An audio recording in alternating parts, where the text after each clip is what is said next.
And very warm welcome to everyone who has taken time for understanding and knowing more about what we are going to discuss today.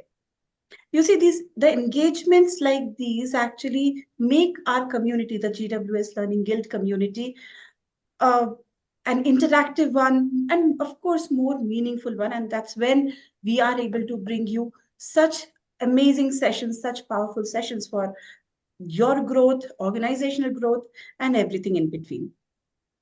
Before I discuss more about this session and let the speakers take the stage, I just want to share some new digital products that have come up that have shared on our website, starting from 30-day leadership challenge, which are small daily nudges for the leaders to grow as more effective leaders, and it is more useful for the HR teams to share it with their leaders and the leadership teams to use it every day, understand, practice it, and bring that effectiveness within their leaderships. There is also 30-day LinkedIn challenge, which is your blueprint to being seen, heard, and hired, of course, on the platform LinkedIn. Let me now take some time to introduce two wonderful speakers for the day. You have seen them, Dinakar, Krishnamurthy, and Vivek Palsule. I was amazed to go through their LinkedIn profiles to see their accomplishments, their knowledge, their contribution that they have been making to their industries. Of course, they are accomplished business leaders and strategists from Bengaluru. They also have wonderful and rich background spanning over decades in high impact roles at Bosch, which is across the globe. Dinakar, especially, is also a fellow of the Institution of Engineers in India, as well as he's a certified corporate director from the Institute of Directors. Big hats to wear. Um, Vivek and Dinakar, they are known for their dedication towards their business excellence and high performance teams. Of course, you may want to know who they are. You can see it on the screen. Can I request you to wave your hands? Lovely. Thank you so much for having this session for our amazing HR L&D leaders, OD leaders as well. And I pass on the stage to you for the power of questions. To you, Dinakar and Vivek. Thanks a lot. Thank Thank you you. so much.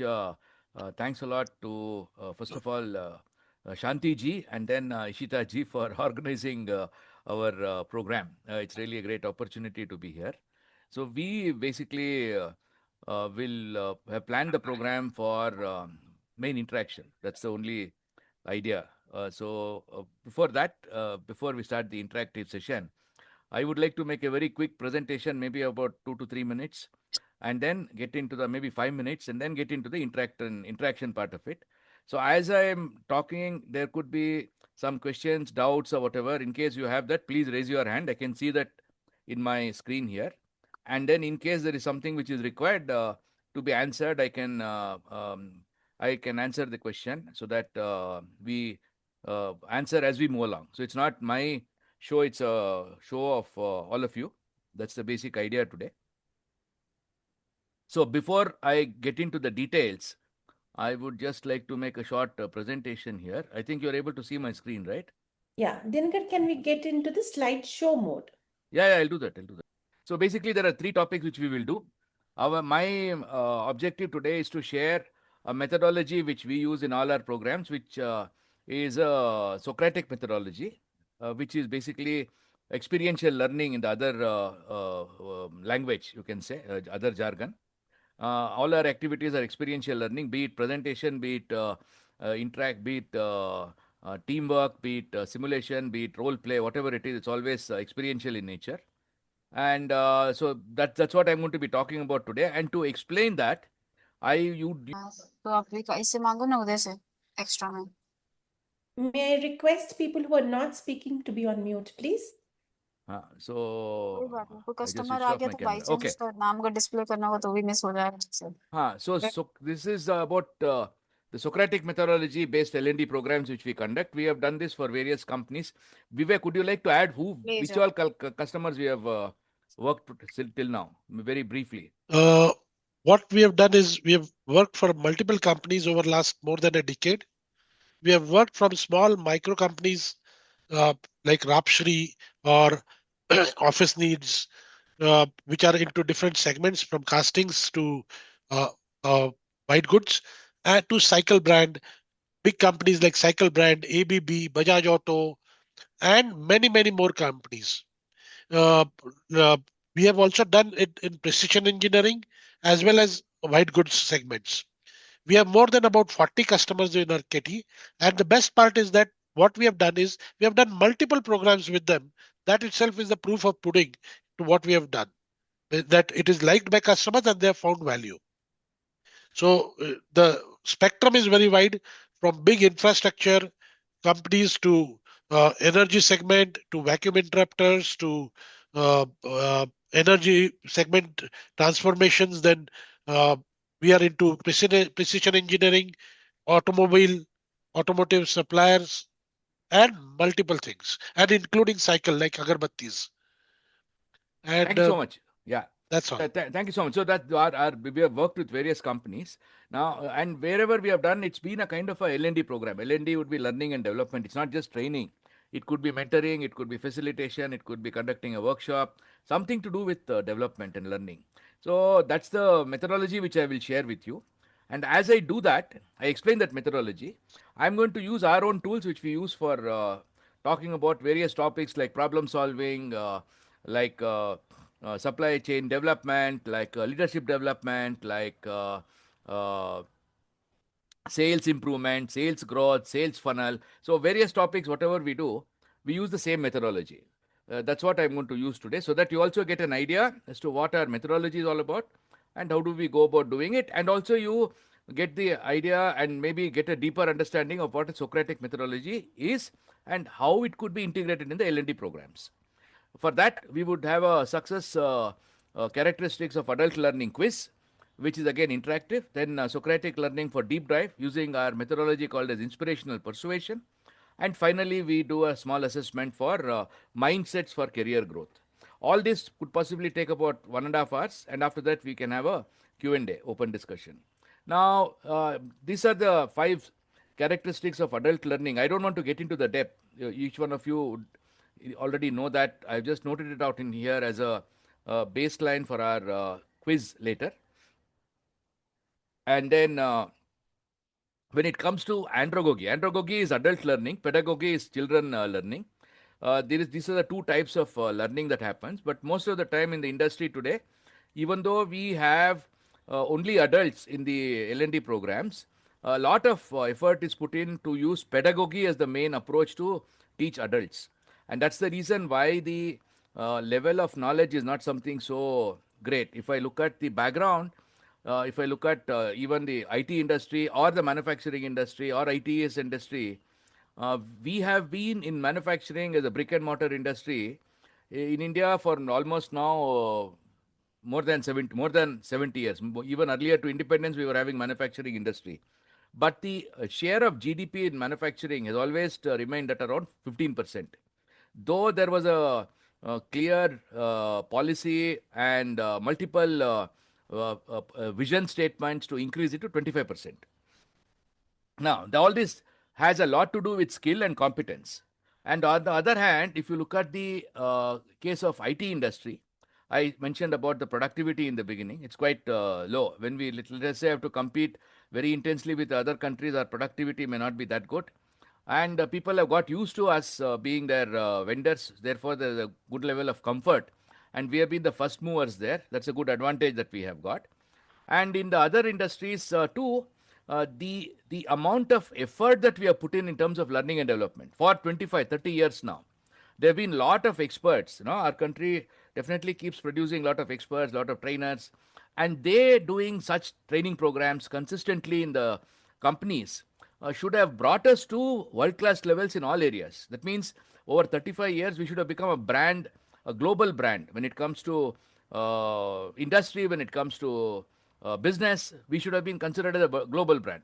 I'm not talking about the barriers in running a business. I'm talking about the business per se. When somebody says manufacturing, people should say, okay, India is the place. When somebody says outsourcing of telecalling, somebody should say, okay, India is the place, And that kind of a perception is still not there in the world. You can go through various survey details of industrial ranking in terms of industrial development. We don't definitely come in the top 10 at all. Now, the reason for that, in my analysis, is because our trainers basically use pedagogy, which is for children. You are teaching the students like I'm doing now. I'm basically teaching you by showing this slide. That won't work for adults. It only works for children because they are seeing it for the first time. Whenever you teach something for the first time, then pedagogy works. Moment you have to teach something which involves some amount of unlearning, the only thing that works is andragogy for effective results. But pedagogy is more comfortable because people are used to that. That's something which is very absolutely. I think you're going to get the recording too. Yeah, that was the question from Swati. You're going to get the recording too. Now, this is a difference between andragogy and pedagogy. And then andragogy believes in the principle of active learning, which is the Socratic methodology. Pedagogy believes in the principle of passive learning, which is didactic. The difference between the two, passive learning says that the student is the one who is learning, whereas in the case of active learning, it is the student who is sharing his wisdom with everybody. So the learner is the teacher himself. I am a facilitator, I am also a learner. So that's a very interesting concept, which is used by some good trainers in their programs through experiential learning and debriefing. I remember one program which we had in Germany where one of the guys, damn good guy, a top guy, he came for a workshop. He didn't have any presentation, no PowerPoint, nothing at all. He just came and then started on a flip chart, started explaining how Sherlock Holmes solves the cases and how Columbo solves the cases, and basically made us realize that, look, we are more like Sherlock Holmes and we need to be like Columbo if you have to improve our customer orientation. And in Europe, I stayed in Europe for a long time. The most of the training is andragogy based. America, most of the training is andragogy based, not pedagogy at all. That means in all the cases, it is Socratic, which is more strong in all these cultures. And if you see the industrial prowess of Germany or Japan or even South Korea now, China, you forget it, South Korea, they are far, far more respected worldwide than the Indian industry. And the reason, in my opinion, one of the primary reasons, in my opinion, is the competence getting built up using Socratic methodology for adult learning. So that's what we're going to do today. With that, I'll go to the last slide, which will be the brief assessment which we will do. For any organization, people to grow, they need to be having three types of mindset. First is the doing mindset, optimizing mindset, and thinking mindset. Here again, I see the training industry possibly directing in a wrong direction to some extent, wherein lot of experts keep talking about having the ability to think, having the ability to conceptualize, and having the ability to optimize when you're a senior leader in an organization without really knowing execution at all. I would just delegate to somebody and say, you get it done. It's your job to get it done. That kind of a culture will not work in any high-tech industry at all. It will not work. And that can only work in industry where the skill required for doing a certain job is not very high. Whereas in a highly skilled industry, be it IT, be it manufacturing, it won't work. But the industry is filled with people who are professing this kind of a approach, which makes the overall effectiveness and the competence of that particular company go down. And that's another reason why I believe our ability to compete globally is not very high. So I'm basically going to talk about these two topics today. With that, I conclude the presentation and ask you if there is any question at this stage. If any question is there, please let me know. Otherwise, I'll continue with the Socratic methodology. Okay. I have a question.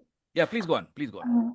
Could you please explain the doing, optimizing, and thinking, and what's the right match? What is it that is happening right now in the industry?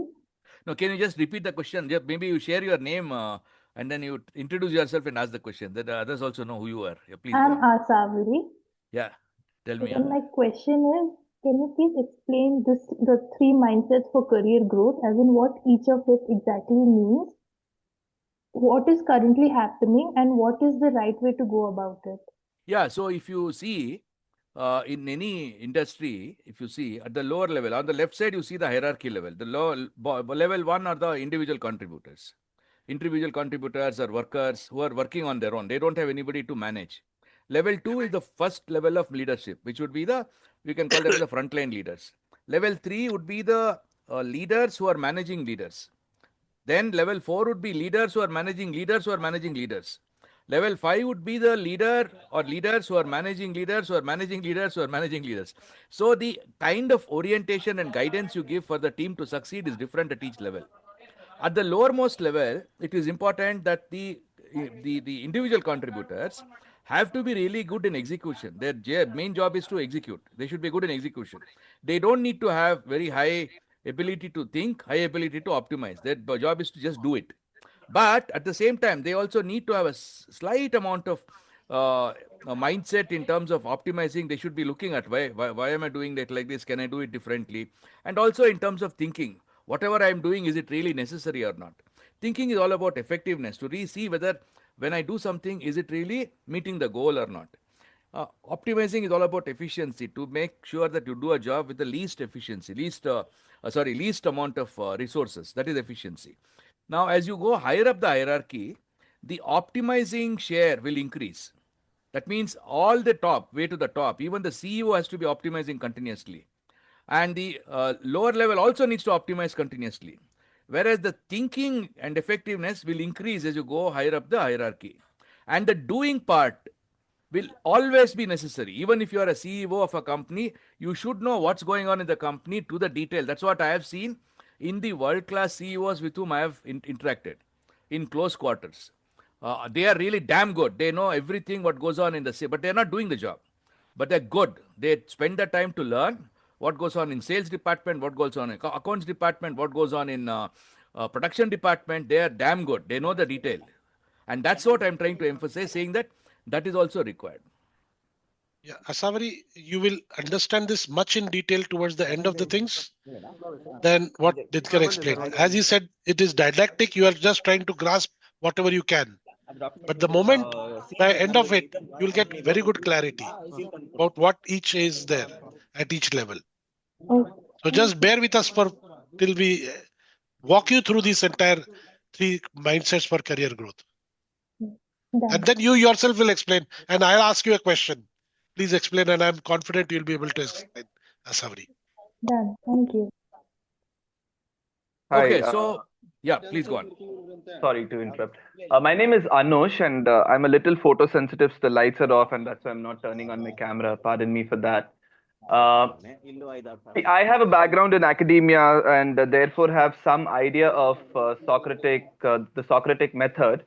But my experience in both college, in the classroom, as well as in the training room, has been that of course in the classroom the interest is very less in being participative, so their goal objective is just to clear the exam. But even in the training room, in workshops, etc., where I've tried to employ the method of questioning, etc., very often the expectation is that the participants come with the expectation that the person in front of us is going to teach us something, teach in double quotes. So my question is, and probably it might be answered during the course of your presentation. My question is that how big is the cultural shift that we might have to make if we want to bring this into the mainstream? Yeah, I think what you said is very, very true. I totally endorse your question and also welcome that question. I didn't get your name. Can you just please repeat? My name is Anush Mohan. Anush, if I may call you Anush. See, I feel Absolutely. what you said is very, very true, because we are used to working in a certain way. And Anush, there are two sides of the coin here. First is, as far as the faculty is concerned, to be running a Socratic session, faculty should be extremely thorough in what they are telling, because you never know what kind of question may come up from where. You know, you don't have a syllabus. You anything can be either within the syllabus or outside the syllabus. You should be able to think on your feet and be in a position to inspire the audience. Okay, so the faculty is equally challenged. That is the first challenge from the faculty side. So faculty would prefer to have a standard presentation so that you go there, deliver, and come back. So there's no need to keep on answering questions. And from the participants' perspective, they've never been allowed to express their opinions. You know, if you look at our history and way we have evolved in even the education system, normally we are always told to shut up, isn't it? In a sense, that kind of a readiness to express. If I have got my thought, if I express it in my own words, then the examiner would not like it, because examiner would like the answers to be in their words or in the words as written in the guidebooks, for Textbook. example. So we are not used to that. So for that, what we have identified or what we have done is something which I'll show you now. So there, the solution that we discovered, okay, after long iteration, is to really break down the team into smaller groups, not have a big group. If you have a big group, then you will not be in a position to create the same kind of an effect what you described. The problem is very serious there. So we divide the group into smaller. See, in all our sessions, whether it's an online or a virtual session, and today also we'll do that. You can try experience that. You create smaller groups of 2, 3, or 4. So smaller groups, then the readiness to interact is much higher, because that kind of a feeling of fear is not there. And it's a small group where you can express something, people can discuss, you're looking at face to face, you also understand the body language, it becomes easier. So this setup is something which is a foundation for any Socratic learning in our experience so far. If you do it in a large group and then ask the question to the large group, even those who want to speak, they find it difficult, they find it strange. And in each of these activities, this again is something which I'll explain later. When we go to the activity, you can do that. You not only need to sense and feel. You cannot really judge anything, but only rephrase if you want to. Then add whatever you think by connecting, thinking laterally and searching for connections. Generate insights. Stay within your circle of influence. Don't tell something which you want somebody else to do. Whatever you tell, you should only talk about what you can do, and then note it down for reinforcement. This is a cycle which happens in a very, very quick pace. I will experience that in the next coming minutes. So my answer to you is, first is the faculty has to be very thorough in the subject. Second is the students cannot be in large groups. They have to be broken down into smaller groups for such a discussion to happen. Yeah, thank you so much. I think that breaking breakouts is a really deep insight for me. Thank you so much. Thank you. Okay, and at this stage, may I proceed with the Socratic activity? Okay, so I assume that there is no... Now, see, this is an app which we have got, which we use for our delivery. So here we can plan a particular program in advance. Now I have planned this program. I'll just use that program and then start a session. When I start the session, I'm just doing this so that you can see how it works. Also get a look and feel. I'll take our company only as the customer in this case. Batch is a demo batch. In the demo batch, I only have Vivek as the participant. And then module is, we'll talk about Socratic Learning module. This is a Socratic Learning workshop is the module. So when I open this, I am guided through this entire thing. I need to go one after the other. First thing is I have to ensure that attendance is there. 100% on time and full is okay. So is majority on time, not okay sometimes. So in our case, it is so. Most of us were there, and then now it is picked up. And then number of teams that we have got. In this case, I think 30 are there, right? How many are there? 30, right? 35. 35 as of now. 35. Yeah. So 30. Maybe we can say we'll have about 5 teams. And this number of teams are required for defining the team activity. I'll show you that. Then this one gives for, in our company, whoever was part of this company, for them, I do a scoreboard here. We show them as to what activity they are doing. This is a list of all activity that we have been doing. How many reports have we submitted? What kind of Kaizen is a continual improvement, and what is the total volume that they have submitted? In this case, it is less because all these are all coaches. They don't really go and present anything and do anything on their own. They're basically getting companies to do that. And then in all the sessions that I do, normally we ask them to go in for a daily pledge, some kind of a pledge. I don't know, in GWS, do have some kind of a pledge which brings everybody together, Do you have anything like that? Shanti, We don't, but that's a lovely idea to set intention as we get started. So whatever, some pledge can be done. Doesn't. So I basically note down here, have a pledge, and then this entire report goes to you. I'll show that later. in fact, the participants which he showed, all the participants are entered ahead of the starting the session. So you know who is on time, who are the people Okay. Then after that, if there is any previous session, the recap will come because I would have done the same session with the same group, same batch. And then here, there are a lot of know-how links. The one presentation which I showed you is here. This is a Socratic Learning presentation which you can download. Then there are articles here which you can see. There is an article on Socratic Learning methodology which I had written some time back. This article will be, you know, this is the slide which will show you what are all the methodologies that we have got in our. Otherwise, I can go here and then say add a toolbox. If I want, I can add a toolbox, which is the link to the toolbox. I'll show you that also. Now, these are all the methodologies which we have got, which is attendance, scoreboard, review, recap, all these things. Okay, all various things, Socratic things which you do during a duo session. And then this is the toolbox which we have. There is a list of compilation of all tools which we use in our activity. A very brief description of what the tool is. Genchi Genbutsu, what does it mean? How frequently do you need to do? Daily it has to be done. Genchi Genbutsu, a core Toyota and lean management principle, means go and see for yourself. You know, this is what it is. Or for example, here, learning from perceptions. This is learning, it means gaining insights by interpreting how people perceive and make sense of their environment through sensory information. So what is all this about? Okay. This is called as pratyaksha, because in the ancient Vedic knowledge base, there are various types of learning: pratyaksha, anubandhi, anumana, etc. So this is one of them. So these are these things we use in our programs and explain to them. There's a link to that. You can use it for your reference and then learning. Then there is one more, which are two assessments. Okay, one is the assessment for business, which is this link here. Any business wants to, you get these links in the email. That's why I'm showing it to you. So this for a business assessment, which basically tells you how good is your maturity. And there is a maturity assessment for individuals, which is the do-how readiness assessment. And in this case, any individual can see where do they stand. Because as you go higher up in the organization, you need to be more mature in various competencies. That is what this model is all about. So you can do this. So these links are there for you to refer once the workshop is over. Now, these links I can customize it. I have done it for our workshop today. Can be done for any other workshop also.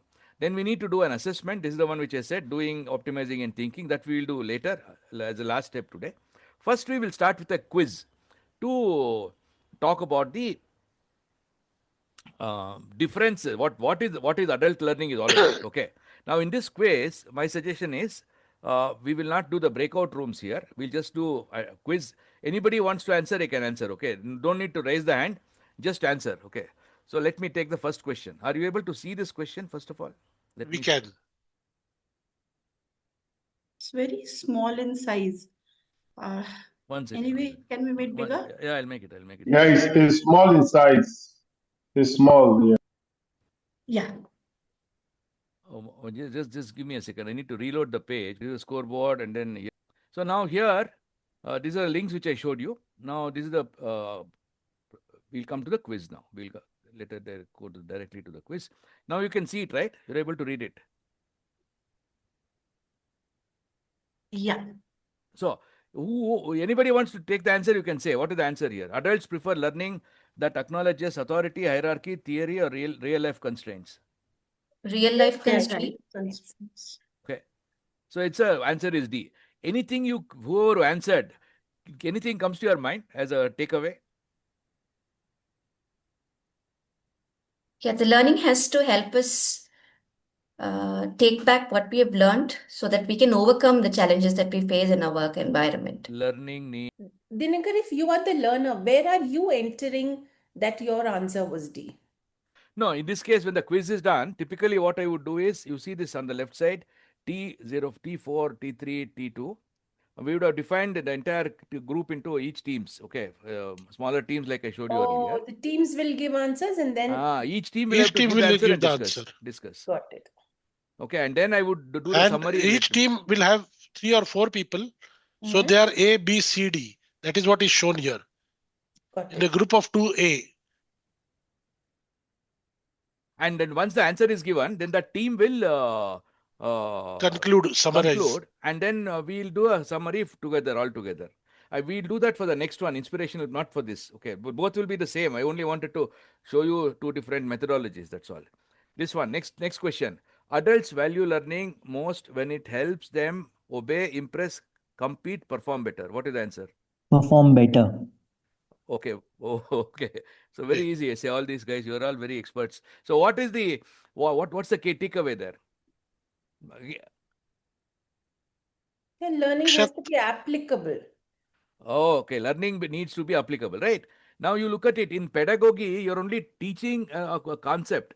When you're learning something for the first time, it makes sense. But when most of the learning, what we do is all unlearning and learning something new. Therefore, this interaction is very, very important. Then comes the next one. We'll do about. See, here now it is C. So in that group C, we'll start talking about it. So this ensures 100% participation. Yeah, thanks a lot, Vivek. Which factor supports adult confidence in learning? Fear of failure, public comparison, encouragement, strict evaluation. Encouragement. Encouragement, right? So what does it mean here? That means you need to be with what would the takeaway be for this? Anybody wants to share? Others can also add. We want others also to speak. Whatever comes to their mind. There will be intrinsic motivation. Intrinsic motivation to fail. That's a wonderful thing, right? Failure is the path to success, right? All of us keep telling, but don't practice it. Okay, so we go to the next one, which is adults prefer learning feedback that focuses on personality, past mistakes, authority, actions, and improvement. D. Actions and improvement. Actions improve. So what does it mean here? What is the reason? What comes to your mind? So we prefer to do some course in order to improve ourselves and in order to take better actions and decisions. Kaizen, continuous improvement. Okay. Yes. Courses for continuous improvement, continual improvement. This is again a language issue. So I write continual. I'll tell you what the difference is. See, continuous improvement means you are improving continuously. That means there is no break in between. Continual improvement means you improve to some level, then stabilize that level, then go to the next level. That is the difference between. Therefore, language-wise, continual improvement is more practical than continuous improvement. Continuous improvement, one can get tired. Continual improvement, you don't get tired. Then the next one is adults are motivated when learning helps them please the trainer, solve real problems, follow rules, or pass tests. Solve real problems. You see this here as a solve real. So this is basically what would be the takeaway here? So we would be interested or motivated to learn when we are able to apply that and clear the existing problems, whatever we have. Okay, super. Motivated when existing problems can be solved, correct? Now you look at it. I think we have done sufficiently. How many are there? Only for you to get an idea. 5. 1, 2, 3, 4, 5 we have done. So at this stage, I'll save this as a draft so that I don't miss it out. And then we go on to the next activity. Next activity. Just curious, in case there's a wrong answer, say someone says a particular option, there's a wrong answer. How does this move forward? Yeah, if it is a wrong answer, we debate. Why is it wrong answer? That's a fantastic opportunity to really debate, to really cause a discussion where you are trying to understand what is that person's perspective. Why was it different? Okay. There was some reason why the person chose that, right? Everybody, whenever they choose the answer, they are choosing the answer with their best wisdom, isn't it? Right. So then you ask the person as to what was your rationale, and then you engage in a discussion. And that discussion is the one which is the core learning element in such a workshop. Yeah. In case most of them feel that the answer given by a particular participant seems to be more appropriate, is it okay to just note that down in the key takeaway and say that this is what the group thinks? Absolutely. And that is the increase in body of language, right? That's the increase. See, I just wanted to share here. Vivek, just hold on. I'll just share this before I forget. My daughter did her post-graduation in Syracuse, USA. And she had done her primary schooling in Germany. And so she was quite open, exposed to these kind of Socratic learning methodologies. But in India, it was very difficult because her teachers used to tell her that you tell her that she has to write the same answer as what the teacher tells them to write. Otherwise, she will not get good marks, because she would write in her own words, and that was not acceptable to them. And in US, she was telling most of the professors, they would send you a PDF file 2 days before the class, and as a student, you're supposed to read through that PDF file, and then do research in the Google. This is about 10 years back, and then during the class, you are all engaging in a discussion about the Questions. topic. Okay. And the teacher is observing for the participation of the student, and the teacher is observing as to which student is adding to the body of knowledge. And based on that, the scoring is done. You look at it, that's what happens in companies, right? When we are sitting in meetings, suppose somebody is simply silent, not doing anything at all, or somebody is contributing to the discussion and then helping the solution evolve, then obviously that person gets noticed and gets promoted, isn't it? So that way of doing, that learning of as to how you do it, is all that gets developed during such workshops. Yeah, Vivek, you wanted to add something? Only thing which I wanted to add to what Vaishnavi was saying is that nothing wrong in giving a wrong answer, but that gives that opportunity to have discussions between people and get corrected. And there is nothing wrong. He also doesn't feel anything. That's the biggest thing. Yeah. Okay. So now what we do is we this activity we do it in breakout rooms. I need to set it up first. So I go back here. I think now till the time Dinakar is setting it up, I just wanted to ask an open question to the people participants. That till now, have you at least got a clarity as to what is pedagogy and andragogy, or what is adult learning and children's learning, roughly? And how did this happen? It happens through discussions, through understanding, through experiential learning, doing a quiz. So that's how the entire process is all participative. And as Shanti Madam asked earlier, that if you look at it, basically this questions comes to every person in the group as team A, B, C, D, individual A, B, C, D in each team. okay. Maximum 4 people are there. Yeah. So okay. Now what we'll do is we'll form groups. In this case, it will not be 4. It will be slightly higher than 4 because we are 36. I five groups I am forming, so it will be about 5 to 6 people. Don't worry about the player ID here because today we will not be using that. We will only do an activity which is going to be demonstrated now. Let us take one activity. I can either do an individual activity or a collect. Now we'll do an individual activity. Now here, first is at this point, you can do a short discussion amongst yourselves, okay, and see if anybody helped in our workshop till now, and then you see whether you want to acknowledge their support. Okay, that is the question here. Who helped you recently? Acknowledge your support. Now I'm going to go back and then create the breakout rooms. You have only about 1 minute. Every time it will be only 1 minute, not a long time to discuss. 1.5 minutes we can take. Breakout room formation itself may take some time. I am forming totally 5 breakout rooms. Okay, I am creating that now. And then I will open all the rooms. You will automatically get directed to that room. And once the time is over, you will be asked to come back to the main room. I will give 1.5 minutes to discuss this question. Question is very simple. It says, who helped you recently? And acknowledge this and acknowledge their support. Okay, that is the question. Some of us are back.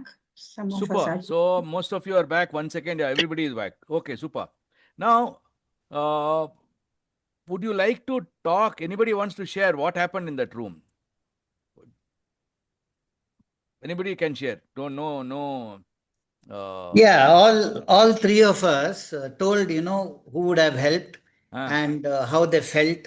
And, Okay. they really felt good that, when there is a support, a whole lot of changes take place. It's like a springboard. Yes. Very good. Very good. Very good. Very good. Group Okay. 4, somebody would like to summarize quickly? Anybody wants to say anything else? Well, Okay. So, yeah, please go on. I have. So recently, I spoke to Shanti Madam. She was in a group where a small little help, where I was undergoing a zip line, and then all the belts were very loose. So there ran a person and came who helped me. So I thanked him. So this small little gratitude. So I've been also started gratitude board in organizations as well. Small little thanking will really, going to build up a lot of strength in oneself, a lot of confidence in oneself as well. So I just wanted to share this. Super. Thanks. Anything else? In group 4, I can share what happened. Yeah. So first we started talking about what we are learning in this session. Somebody was thankful for understanding the difference between continuous and continual, and some were also were full of gratitude for getting the link of this lovely session. But we also understood that few small things. So suddenly one of us mentioned that we forgot to be thankful about our small things. I mean, people at home and people at work who support us every now and then. Yeah. Okay. Anybody else? In group 3, we did not have enough time for all of us to share. Pramita just started and then the time was out. No problem. But we did have Anush and Uche who shared that Anush thanked his friend for sharing the word that he has started freelancing and also sharing his profile with some of his known contacts, while Uche was thankful to his boss who has been so kind and patient enough in mentoring him and helping him learn the right way. Yeah, so maybe now one question from my side. What was the feeling when you thanked somebody? When somebody thanked somebody, what did you feel? So if I can just answer that, because I was one of the people to speak in that group. So there were 2 or 3 things that I reflected on while discussing this. One was, of course, immense gratitude in myself, and even when Uche shared, I think it really made us, or at least me, I can speak for myself. It made me feel happy that someone is experiencing a positive person in their life. Okay, super. So it's very And simple, right?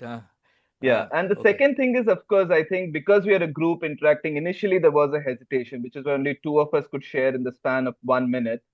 There was a lot of, should I go first or should I allow someone else? So I think that hesitation was broken later on, but we did lose sometimes. So in a group interaction, we did have that hesitation as an experience. Super. So thank you so much. So this is a first activity we did. Now we go to the second activity.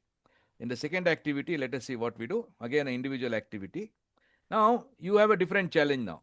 These challenges are coming up at random based on the plan which I have done earlier. Okay, I have defined these questions earlier, and that is a place where I would spend my time. And this is all input into this program. Now here, please discuss if you agree or disagree the statement. This is the statement. Discussion creates deeper understanding than lectures. And you have to explain why. Again, we go back to the breakout sessions. Okay. This time will take about 5 minutes time. 5 minutes time where we discuss this and then find out wow, because there are 2 things here. The earlier one is a icebreaker. Who helped you recently acknowledge. This is the content learning for this particular session. It is also important. I think somebody was asking as to why it doesn't work. You keep on asking the same question, the mind gets cluttered. So you need to really declutter the mind and then give a break. Therefore, there are energizers planned in between, and there is certain amount of randomness which is used for bringing in these energizers, so that you don't get so much loaded. And wherever we have conducted these kind of gamification, we start normally around 8:30 in the morning and go until 8:30 in the night. And our sessions don't have any breaks, in the sense not long breaks, 15-minute break here and there. One morning break, afternoon only lunch is half an hour. And till 8:30 in the night, people are fully excited. There is tremendous amount of energy because, like what Ajit, who is also one of the participants here, keeps telling, we have a lot of doors in this process. Doors for dopamine, oxytocin, Serotonin, endorphins. and endorphins. So these are continuously getting released in your mind. So your energy levels are extremely high. So that's something which I wanted to say. Thanks a lot. Now we will do the discussion on this topic. 5 minutes time for doing this. Same groups, same people. We'll start the breakout rooms Just again. read it out once more. Discussion creates deeper understanding, then lecture explain why, whether we agree or disagree. Whether you agree to that or disagree to that, and explain why.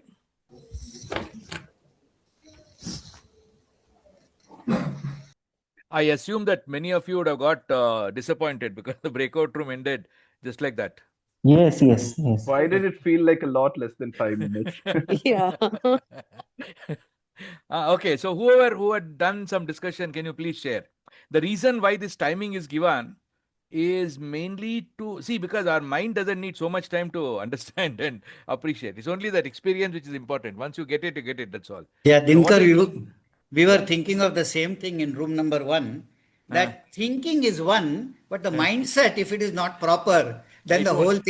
whole thing disrupts. Correct. No, this is basically for changing the mindset, Ajit. That's the reason why it is very quickly Absolutely. done. And that Okay. is why very beautifully put by Rajshekar that, if the objective and purpose is not clear, then the whole thing goes for a toss. Correct. And Gauri Shri said that, we need a creative person, but if there is somebody who's very conceptual and introvert, then there is a clash between there, because the conceptual and introvert wants only one track, whereas a creative person goes all over the world, and, there is a clash between them. Correct. So with whatever you explained, I understand that your team basically agreed that discussion creates deeper understanding. That Absolutely. And somebody has to take charge to keep it on track. Absolutely. Okay. Someone. Yeah, very similar discussions we had in our room too, where we spoke about lack of judgment, lack of bias, more experience sharing, building on each other's ideas. All of that we spoke, but we also realized that, if there are very contradictory views in the discussion, the louder voice may steer the direction of the conversation. So somebody has to bring it back. Okay. A facilitator is required. Yeah. So I was just telling, when I have practical challenges in office, there'll be a lot of corporate discussions which is getting, which will keep bouncing up. But that's what Shanti ma'am is told. So we need somebody who will be able to solve the issue rather than only saying that we are correct, or it should not be like that. We should not just listen to answer something. We should listen to understand something and solve the issues what we have. The other positive part is always, we keep learning with new discussions. We keep rewiring our brains. That is there. But corporate discussions are not learning unless until we schedule one for training and development. So I need all your expertise, all you're all leaders, and we need your expertise to understand how we can solve ongoing issues in the organization, kind of a thing. No, I didn't understand. You said corporate doesn't have anything to do with discussion, is it? You don't want to have discussion in the corporate, or I didn't understand that. Sir, what will happen? So ours is in a retail organization. We end up doing 10 different discussions every day, but outcome would be everything is a status quo kind of a thing. So we want somebody who will be we need to work in such a way that they should be resolving. Things should be resolving. It's just like not just answer something or keep doing. How to resolve things is what we need. Solution making discussions should be there. Understood. So for that, it is important that you have somebody who is in the domain expert, right? He should be a domain expert to really say what all could be done. And the next thing which is important in that context, from my perspective, is the readiness to experiment and fail. See, we have so many discussions always in all corporates that something is not possible. What I have learned in my role as a leader in a corporate setting is to really challenge the team to experiment, and tell the team that, look, I'm going to stand behind you, experiment. If you fail, but doesn't matter, but experiment. And once the organization encourages those kind of experimentation, then the problems will get solved. Because the problems in every organization, in every department, every team is extremely unique only to that setting. It cannot be kind of copied There is no possibility of finding a solution somewhere and then implementing it here. People have to discover the solutions themselves. And for that, it is important for people to be open-minded to experiment. That is very, very critical. And then I want to just add two more points. Not that I am trying to do a program here on that topic. Since you addressed that and it's very important, I felt I want to share this. There is what is called as a evaporating cloud concept in theory of constraints. I don't know whether you have heard of that, which basically is for getting two people with contradicting views to come to a solution which is a third alternative, which basically address both these views and comes up with an even better solution. And that methodology is called as the evaporating cloud methodology in theory of constraints. If you want, we can speak about that a little later. Then Vivek would be the right person to get in touch with. Yeah. Anybody else wants to share anything? Thanks so much for the insight. Thank you. Anybody else? What experience you had during this discussion? Did anybody disagree to this? Were there any disagreements? Group 3, we didn't have disagreements. I don't think anybody disagreed, but there were two of us who kind of qualified our response, saying that the quality of the discussion matters. It should not digress, or it should not end up being dominated by one or two people, which was also mentioned by the fact that a facilitator should be present. Uchi also brought out a very valid point that the topic makes a huge difference. So sometimes there might be a session where, or there might be a occasion where the listeners just want to absorb and then step into a conversation after the information has been absorbed. So we should give the space for that. You should give the space for that. Absolutely, yes. Absolutely. And this quality of discussion is an interesting thing. I want to share from my experience. See, sometime in 90s, I worked most of my life in Bosch. Bosch is a German multinational company with presence in almost all the countries. The number one tier one automotive supplier to all the vehicles, all the automotive manufacturers in the world. And has been in existence for more than now 130, 135 years. So sometime in 1990s, late 1990s, we started a program called as Learn Start. Learn Start in German is a learning workshop.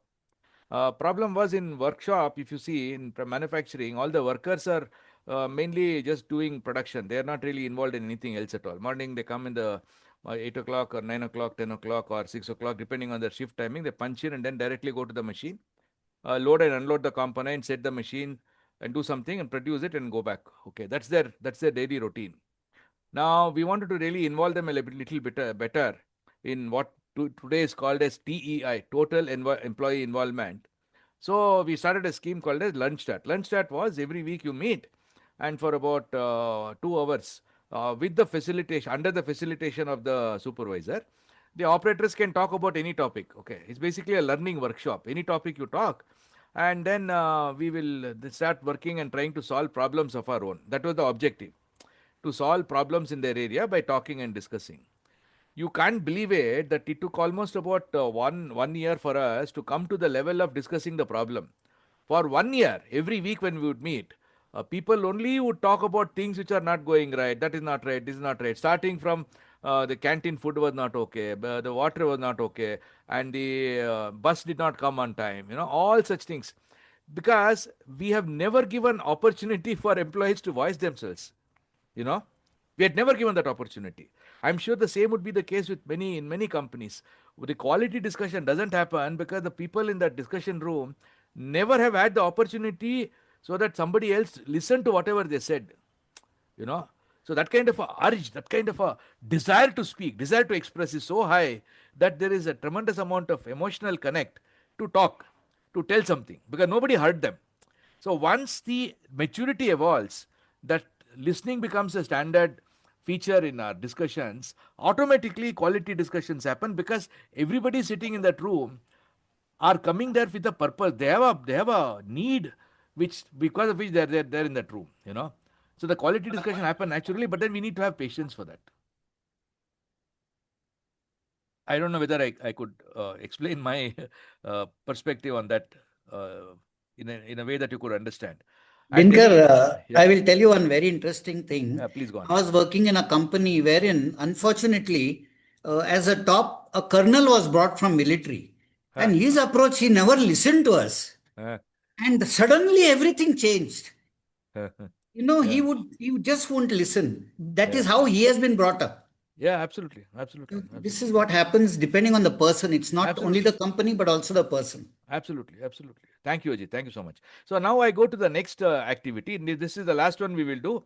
Again, one more activity. We'll do a individual activity now. One more individual activity.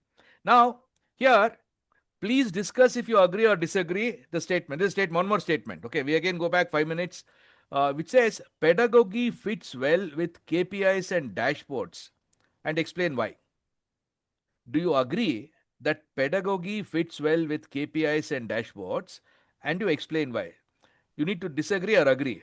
You understood what pedagogy is, right? Pedagogy is where the trainer is explaining the content, and the learners are all basically receiving the content from the trainer.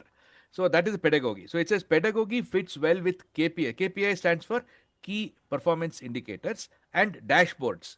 And you have to explain why. Do you agree or disagree? Okay. This is a very interesting topic. We'll take 7 minutes for this. Okay. Last time we had 5 minutes. This time we'll take 7 minutes. I'll open all the rooms now. Some of us are back from the breakout room. Oh yeah. Okay. You had you were alone. You were alone for some time, right? I was alone. But then people joined and we completed the discussion and we are back. Okay, very good. So another 18 seconds, everybody will. The others are discussing very intensely. Team 3, team 4, they don't want. Okay, so I think all of us are back. All of us are back on the main screen. Now, anybody want to share what happened in that discussion? Again, at your will. Anybody would like to share, do that. In a normal program, which today is more a kind of a introduction to Socratic learning, all of you are already aware. Therefore, I'm only doing some sample activities to you, so to understand, to show you what all elements, what all is possible in Socratic learning. So I'm not really asking every team to present. Otherwise, in a normal workshop, we will ask every team to present their learning. In this case, anybody wants to share any learning which you have, any takeaway? I'll go ahead from please go room on. 1.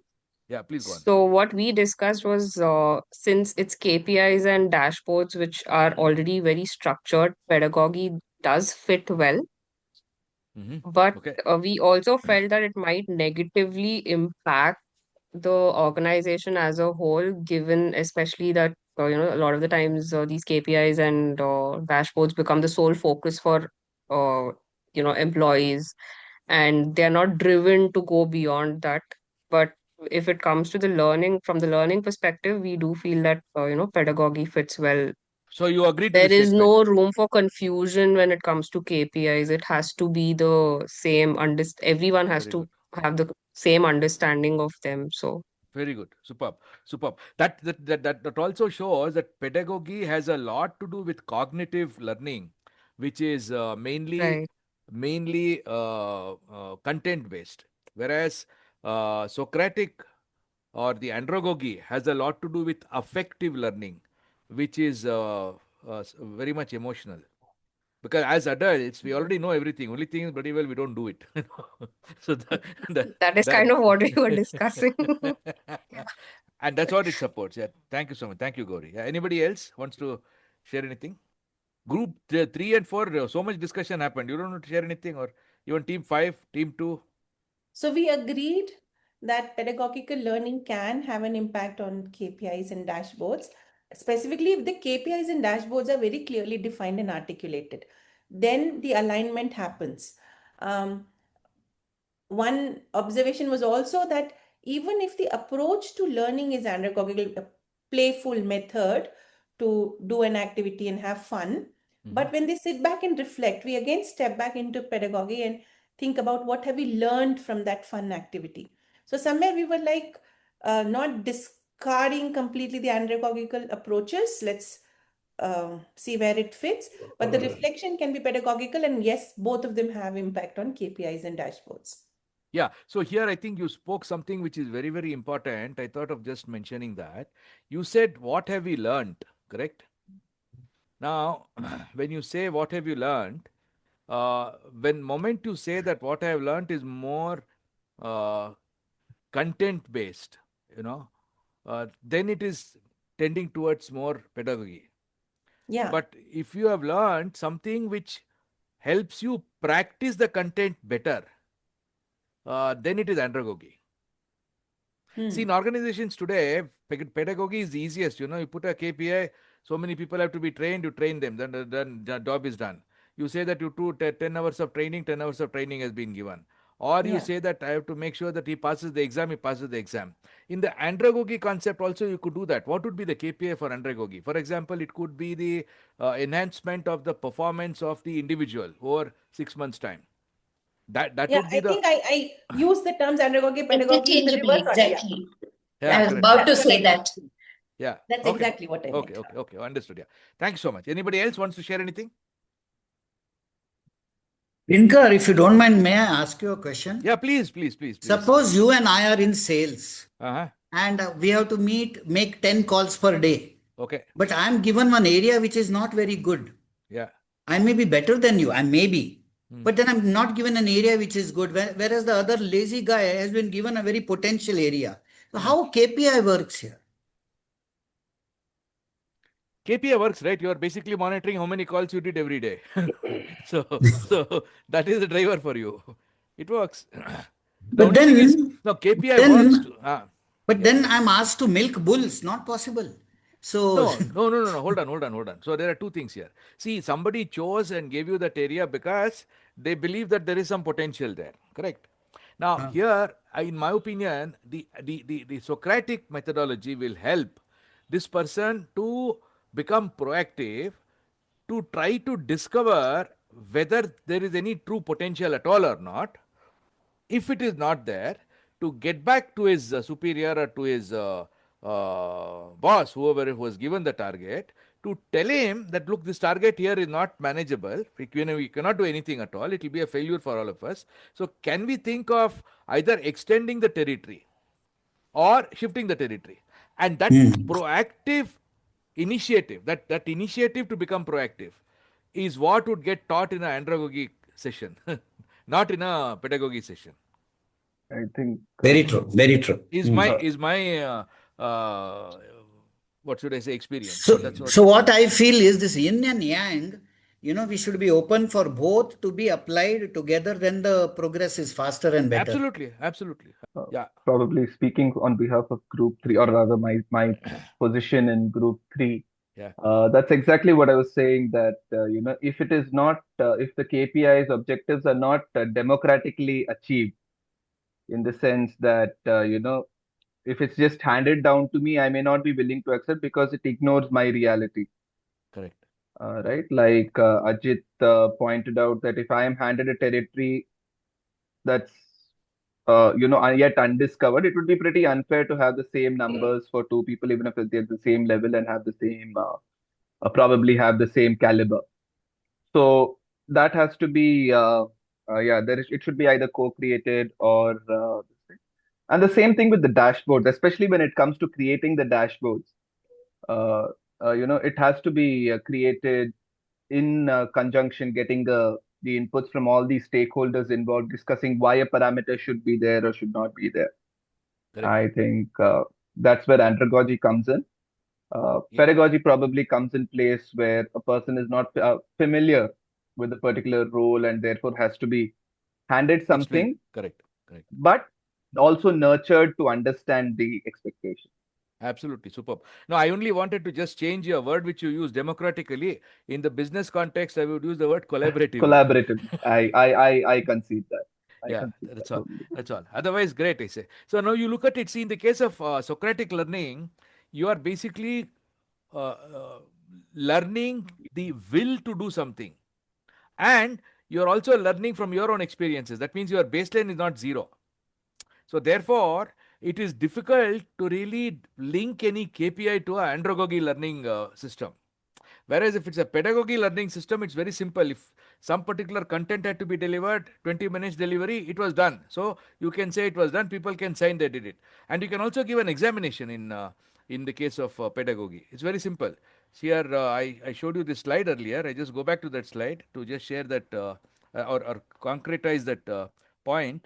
See, in the case of passive learning, which is didactic, which is basically pedagogy, evaluation is the factual recall of data, commonly in the form of objective tests, right and wrong answers. So it's very objective, right? And can be linked to a KPI directly.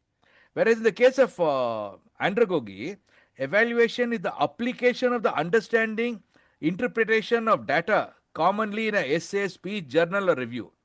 Now imagine if you are trying to get people to write a essay, speech, journal, or review in organizations, then they'll go for a total crazy situation. It will happen, right? And also in training programs, if you have to do that, it will become quite challenging to manage. Therefore, KPIs are more suitable for a pedagogy setup, whereas we are using it in the andragogy setup, where we need andragogy in the organizations.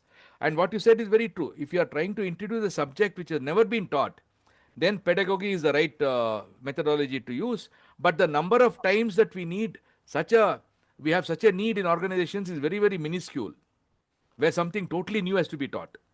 Everybody know everything. Only problem is they're not implementing it. They're not applicating it. They're not using it, practicing it.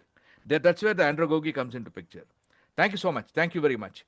Now, I will go to the next task, collective task. This time we'll do a collective task, not as a breakout room. In the plain, the big room, we'll do that. Now here, it is basically doodle with others for creating a piece of art and discuss your feelings. Now what I do is, I'll just go to the Zoom meeting and then open the dashboard, whiteboard. Okay. Now all of you have the whiteboard here. You can write whatever you want. Okay. Whatever you want, you can write. Each one can write whatever you want. All of us can write whatever we want. Okay. You can put a text, you can write color, whatever you want, you can write. Okay, super. Now at this moment, we will just, for those who have written whatever they've written, what was your feeling doing this? What was it? What was your feeling? Those of you who wrote. It's a little difficult, but exciting. See, again, this activity is mainly to see, when practicing is difficult, right? It is not easy. Seeing something is easy. When you have to write something, do something, it becomes a little challenging. And one, because of the entire technology here, and second is we are not used to that. Correct. So if you possibly color it out, it will be a fantastic modern art, better than what M.F. Hussain can do. A collective art.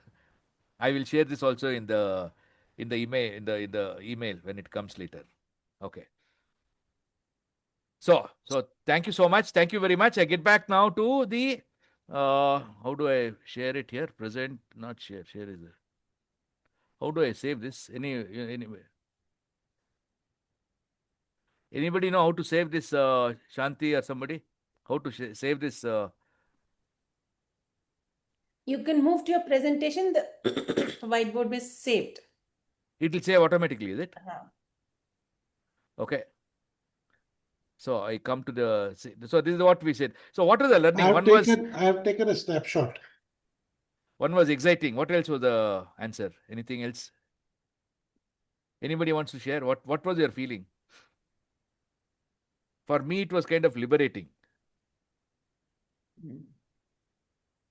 I felt shy. Please go on.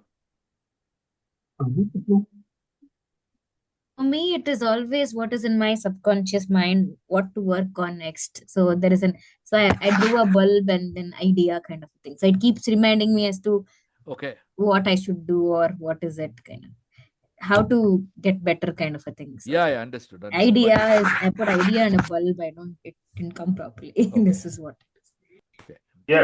Okay. Yeah. So for me, I find this quite interesting because I see that I've not actually used a whiteboard before, but this lets me know that in the course of maybe a training session, I can always encourage people to drop in their thoughts. If there's something we can collaborate on during the learning. Thank you. Okay. Yeah. Okay. Thank you so much. Thank you.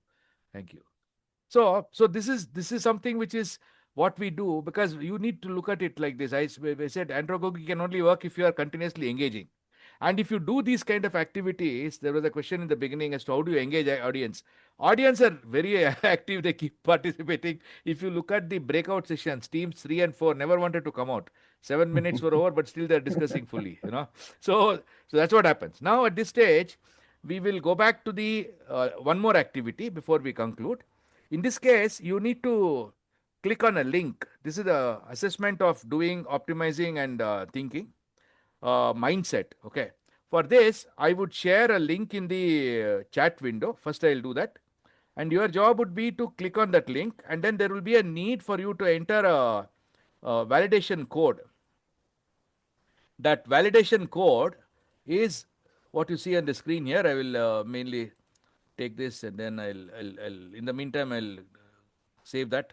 So this is Dinakar, you need to get back from whiteboard to your screen. Oh, I have to. How do I do that? I have to stop the whiteboard. Okay. You have to stop. Yeah. Now we are back to your screen. Okay. To your, not your screen, but to your window. Yeah, you're seeing my screen also, right? Both are Not yet. seeing. No, you're seeing. One side is Zoom and the other side is the. No No, screen. you have to share again. Yeah, so I will basically paste a chat message. You get that, you can click on that. That is the message. And then this is the validation code, which is I352749S/01. We are not able to see your screen. You need to share again. Okay. But I have sent in the chat window. Yeah. You can start with that. Yeah, now we see the validation code. There is one small note to all of you that once you take this validation code and paste it in the window, you need to do the tick that you have entered the validation code. Only then you will be able to proceed further.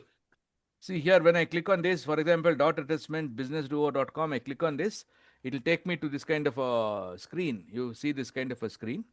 And then you have to take the validation code which I shared in the chat window. We go back to the chat here. And in the chat window, we will take the validation code. Where is that chat window? Here it is. This validation code, I copy it, Control C, either in, you can copy it in the desktop or in the mobile device, both places you can copy that and then paste it in the validation code, or you can enter it directly also. And paste it here. It says invalid. No, you need to, the entire thing has to be written. I35, just see, something will be missing. I3527449S/01. It should be I capital. It came to me. See this. This is the way that it comes. Now there are questions here to answer. Okay, 15 questions are there. It's a very simple answer. Okay, and you have 3 choices, which is always, sometimes, rarely. Try it out once again. In case you have a problem, please let me know. In the meantime, I will prepare the whiteboard copy. Ajit, you could get it? Yeah, I got it. Thank you. I submitted and it just went back to the same screen. Yeah, that's all. The submission is over. Let everybody, we take another 2 minutes and then I can.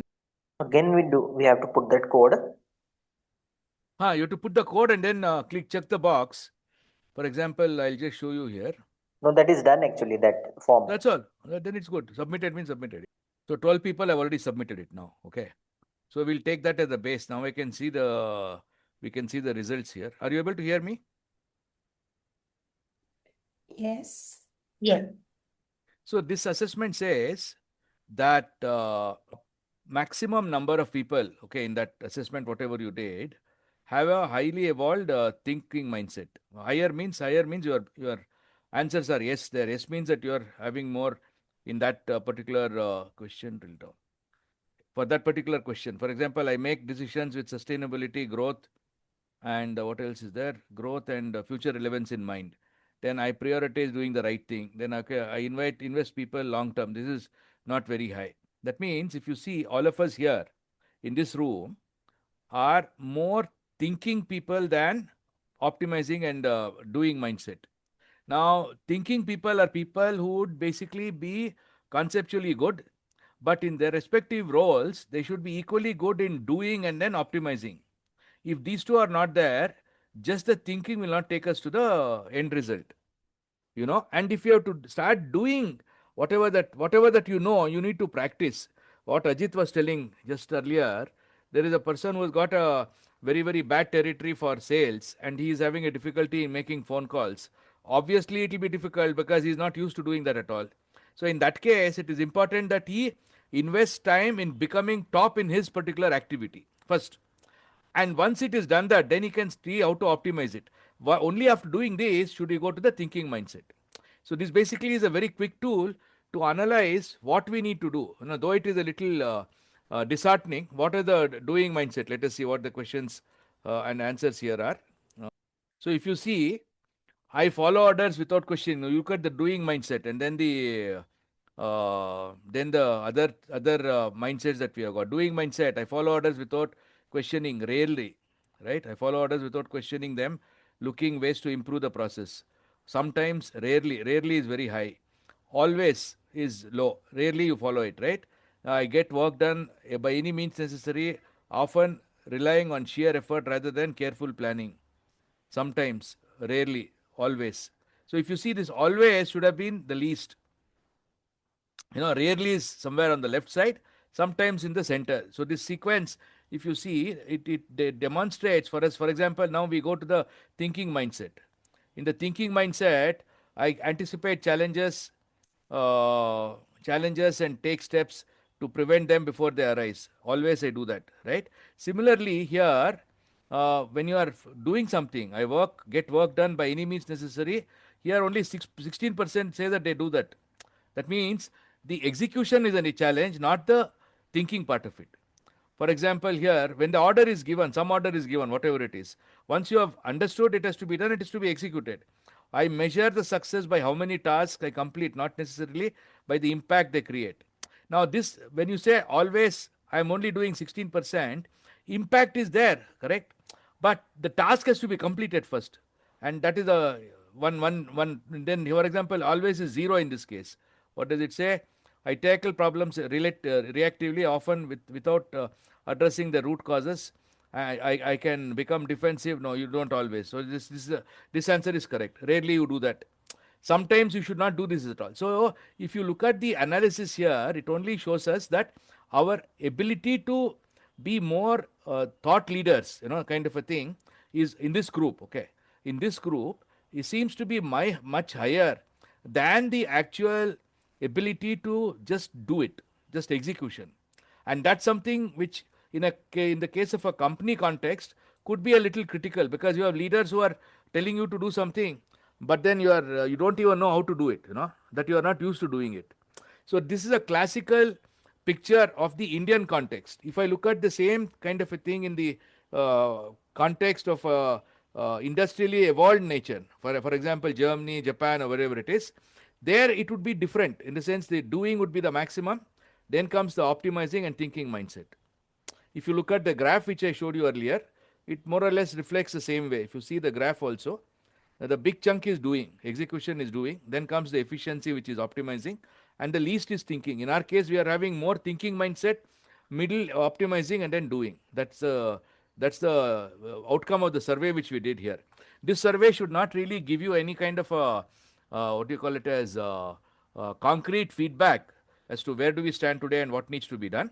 But it's only an indication that in our general society, we are more at thinking and giving ideas rather than doing it ourselves. So that's a challenge in the society, and that challenge, I believe, can only be corrected provided we do more and more Socratic discussions where people are really not just thinking and knowing, but they start doing what they know. That is a key area where the Socratic way of learning will help in doing what is knowing and not just knowing what is knowing. Thanks a lot for that. And I have a question anybody here. want to comment anything on this? Please do I that. have a question. Yeah, please. Could it be possible that it's also because the average experience level in this group is probably significant. So, we are some of us are at a position where we have to be a little more, wear the thinking hat more than, stepping into the Yeah, understand. ground and Understand. actually executing. Understand. See, if you look at, this is my very rough way of demonstrating. even at the topmost level. Okay, I'm talking about my observation and my experience of having seen world-class organizations and having been close to the top leaders of the world-class organization. The biggest at the top level is still the optimizing part of it, not the thinking part of it. Thinking doesn't take such a big space. Optimizing is the most critical thing. Doing is still there. Quite, I agree with you. What you say is very true. But optimizing should have been on the higher side. In which case, the graph would have been where the optimizing would have been maximum, then would have been thinking, and then the least would have been doing. You understand? Because optimizing is something which is mandatory. Otherwise, our existing structure, our existing processes are good today, but it won't be good tomorrow. And this optimizing mindset in the Indian context, especially when it comes to the ITES industry, like I was telling earlier, their need is not very high. And that need not being very high, we are not used to really innovating at all. We are only used to doing what somebody said, we do it. If suppose the optimizing mindset was very, very high, then constantly we would be trying to do something better than somebody else. So we would have had chat GPTs from India. We would have had perplexities from India, not from a American source or from a Chinese source. Indian in America sometimes. No, American basically, right? Those guys are not in India. Perplexity also they're in America No, only. what Right? I meant is a lot of them are Indians who have migrated. Who have been in America, correct. They're in America, correct. But the IP belongs to America, right? Not India. And even DeepSeek, for example. DeepSeek is a Chinese company. Damn good it is. Very good AI. So we don't do that because culturally, we are not used to our training programs. And that's where I blame the entire L&D programs in our country, where we have basically taught people to become conceptual in nature. Conceptuality is required, but the most important thing is continuously improve and continuously optimize. There, I want to just share that in Japan, the perfection is done from the customer perspective. Whereas in Germany, the perfection is done from his own perspective. I want to be perfect. Whatever I do, I want to perfect. And that perfection may be sometimes more than what the customer wants also, but still he wants to perfect. Whereas the Japanese would not perfect more than what the customer wants. That's the only difference. But both the cultures are very, very, very, very tuned to perfection, which is not seen in US. US, they are not. They are basically clear capitalists, and as long as money is being made, they're okay with that. Dinakar, I had two questions. Yeah, please go on. I will just, I don't think this is required, right? I just unshare this. In fact, in the chat, I have shared a link where you can read the blog which Dinakar had written about these 3 mindsets for career growth. You can copy and download it if you want. I have shared the link so that you can deep dive into what Dinakar said just now. Sure, thank you. So, Dinakar, my first question is, here the questions were testing our thinking. Questions were testing initially started with knowledge, little bit Just one, Shanti. Did I show you that graph or you never saw that graph, whatever I want to see? We saw the graph. You saw the graph? Okay. Yeah. Okay. Yeah, please go on now. So my question is, instead of these questions around, does it mean this, does it mean that, or have a discussion around this, is it possible that the tools support us with scenario-based questions, and based on the response, there could be multiple answers or multiple paths that the learner can be taken through? Is that a possibility? Yeah, it's possible. It's possible. That is possible. It's possible. And also, see, many a times what happens, this particular questionnaire, what I have got is only an entry point. Once you get in, then for each, like I said, each organization, each team, each department in organization is very unique. So for them, the questionnaire has to be, what do you call it, as suited and modified. You cannot use the same questionnaire everywhere. These challenges are there. The quizzes, the questions, the assessments, everything is highly customized. Is customized for a particular situation. Assuming the next question that I had was, I'm hoping that we'll get individual scores also. Right now, it's a collective score graph that you're showing. I would want to know, where am I with respect to this collective? Yeah, I would like to know that too. I'm hoping that is possible. No, that won't be there possible, because right now what we did was an anonymous assessment. No, right now I understand, but is the tool capable of doing? Yes, possible. Yeah, very much. Yeah. Very much. Yeah, so any other question, any other comment? Maybe Dinakar, may I ask a question? Yeah, please. See, Dinakar, you are talking about doing, optimizing, thinking. Correct. Unfortunately, in our schools, in pedagogy, They are teaching us having package. What will I get? But if we were taught being my best, Correct. then the whole approach would have been different. Correct. They never taught me being my best. They taught me to compete with others rather than complete being myself. Rather than compete with myself. Yeah. Yeah, very true. So any other question or any comment?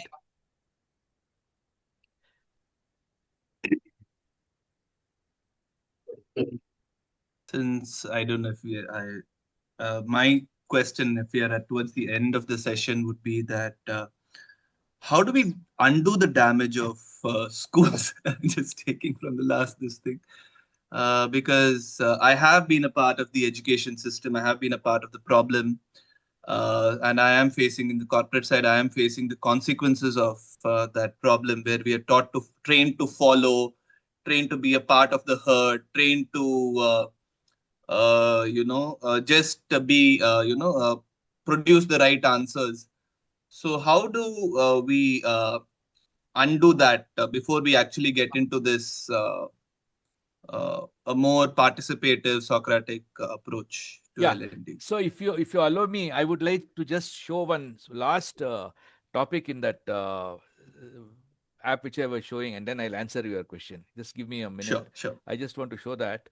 See, last thing which I want to show is once the entire project, once the entire session is over, you can see my screen? Yeah. So we can give a homework. Okay, I can define a homework for somebody, and I can define homework for each of the participants. I'll just show a very quick demo here. Homework type is, let us say, one-time task. Homework topic is test, and then the homework completion date is, let us say, I want to give it as 25th. And what is the evidence I want for this? I can say I want a photo for this, text I want. And it has to be skipped every 3 days. I want this to be reported to me. Once I have done this, then I have to also define who is the executive selection. So here, say Vivek is the one who will do the activity here. That's it. Now I've done everything. Now I'll submit it. Okay. Now the report will be going directly to Vivek. Okay. So now it will get submitted. And then Vivek has another app which he has to use in his application. And then he can open the app. This is the app which I am opening. Now, since I am the admin, I can show that to you also. Here I go to the daily enablers. Daily he has to open this app. It's like a kind of a reminder for him, a regular daily report he has to give. And then his name and company gets automatically filled because he would be a user and not an admin. Now it comes here. This is the origin, which is one-time task, do of session module, Socratic Learning workshop on so and so date. Then what is the topic? What is the homework int? And he has to give the report here. Let us say I give a report done today. Okay, and this is something which we monitor remotely. And since it is something which is monitored remotely, we can also monitor what is happening with the company when they have given the activity to be done. And then I submit it here. That's it. Vivek submits it. Now, once you have submitted it, you need not submit it again. Now, if I say again Vivek, it says it will already done it. There's no need to do it once more.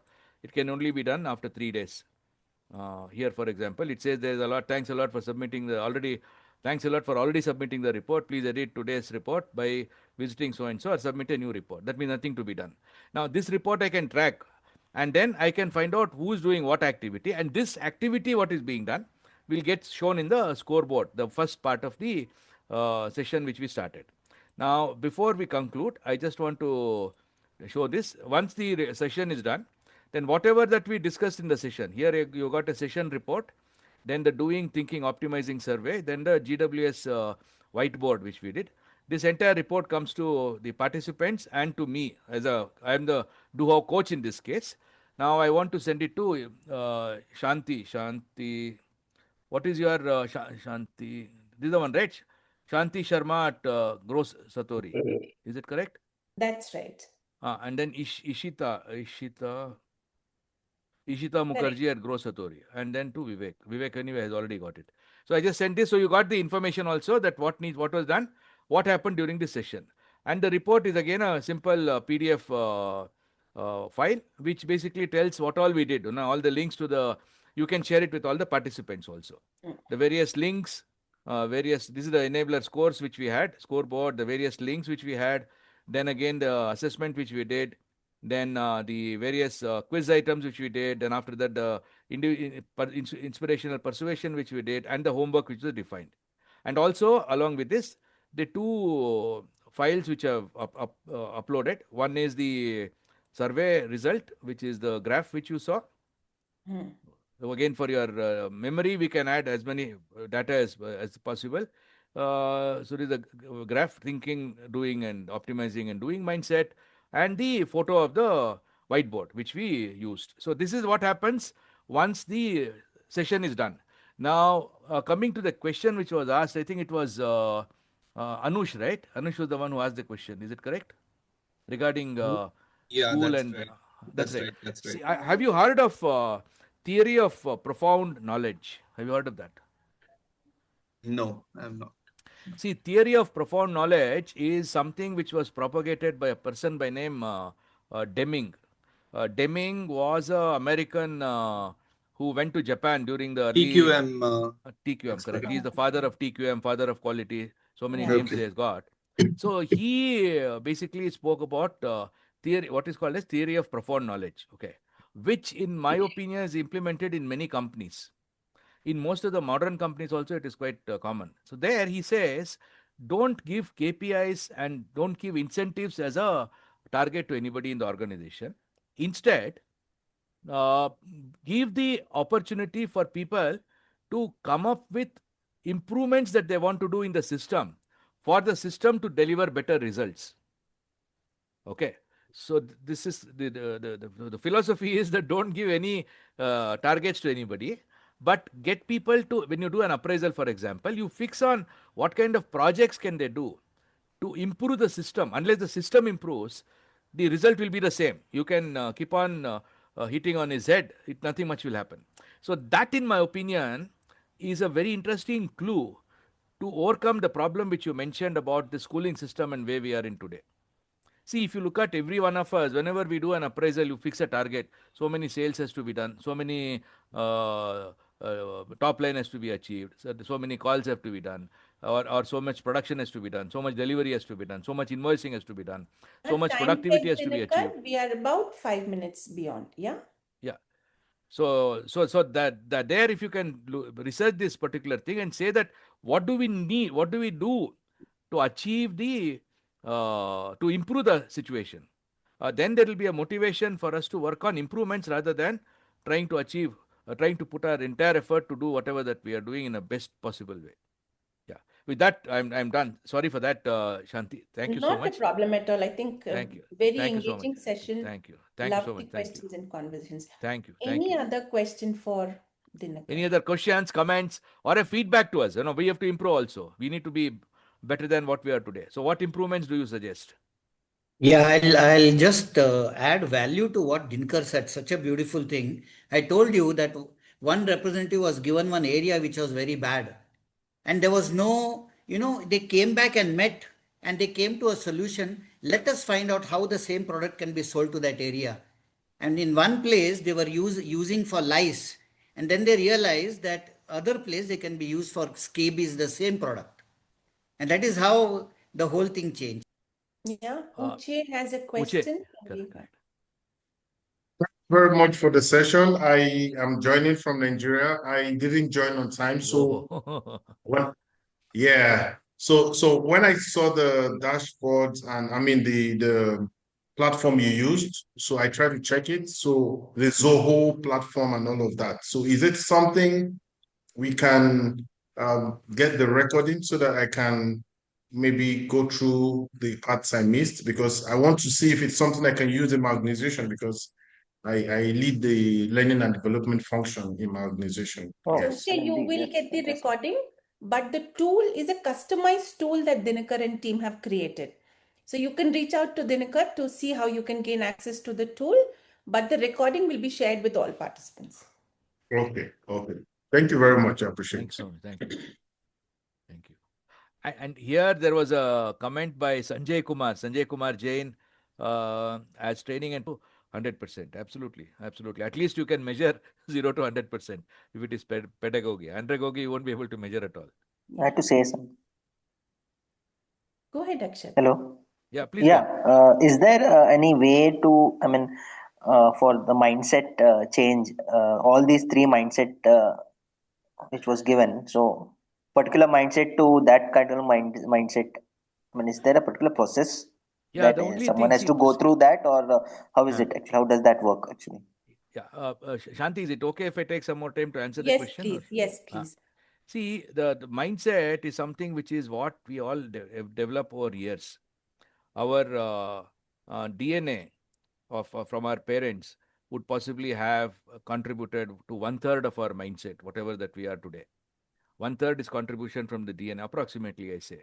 And the remaining one third is because of our upbringing, whatever that how our society was and what we went through, etc. And one third is because of the learning, whatever that we experienced.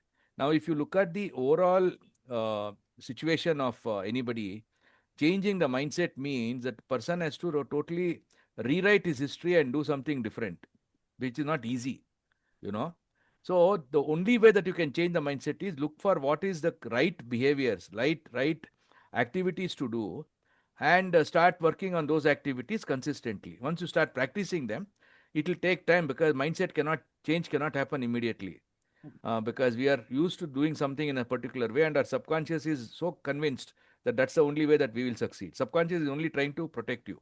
So therefore, whether you like it or not, it will drive you to do a particular way, which may be a wrong thing. But it is important that you reflect that, understand, and then continuously stay on track. And for helping you do that, there is the profession of what is called as an executive coach, which Shanti also is one. So you should talk to her, and once that discussion happens, a coach would help you reflect, help you to understand what you want to achieve, and to see if that can be practiced more and more. More and more you practice, more and more will change. See, I've got a slide which I wanted to show you. This is uh, my understanding of what mindset is. If you see, you're able to see my screen, right? Not yet. Yeah. See, mindset is something like this, okay?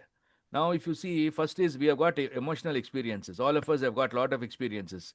Good, bad, and ugly experiences are there. Some are good, some neutral, and some are bad. Based on all this, a unique framework. Mind is only trying to protect you. We are all born to live. We are not born to die. We are born to succeed. We are all born to succeed.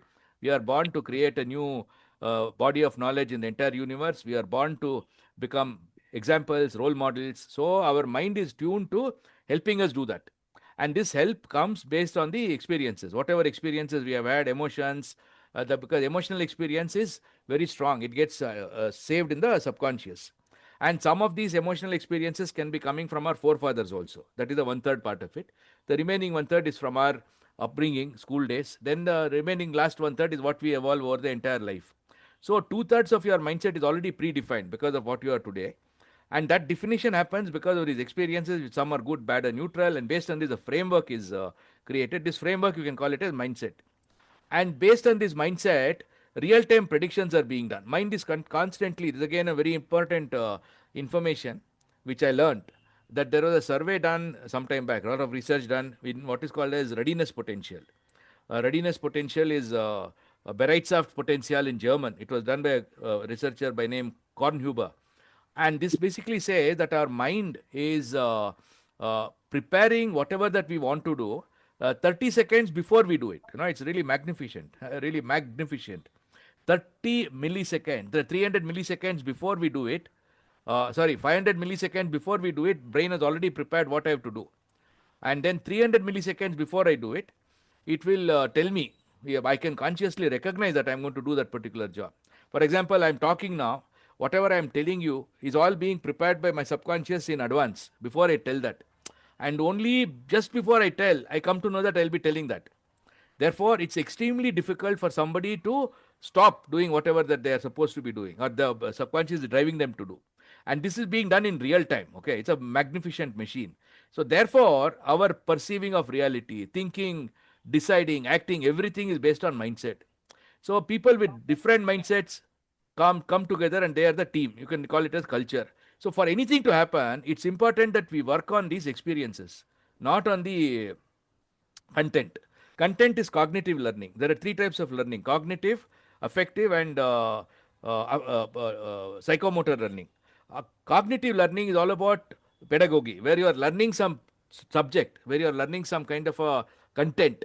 And psychomotor learning is about physical movement, where you're getting muscle memory. Affective learning is about trying to internalize some new experience based on the importance of that experience, wherein you change your value system. That's what is done when you do a executive coaching assignment. Now, that needs to be done more and more for the evolution to happen in terms of. So for that, if you are interested, please do contact Shanti Reach out, Sharma. She yeah. can explain more in that space. Absolutely. Okay, thanks. Yeah, Ishita, do you want to close out the session? Yeah. Yeah, sure. Thank you. A big thanks to Dinakar and Vivek. The session was so engaging. And thanks to all the participants of the GWS Learning Guild community. Because of your participation and engagements like this, we are able to bring you such sessions. Thank you so much for your time, for the knowledge sharing. They say the best gift to humankind is the gift of knowledge. And here we get it.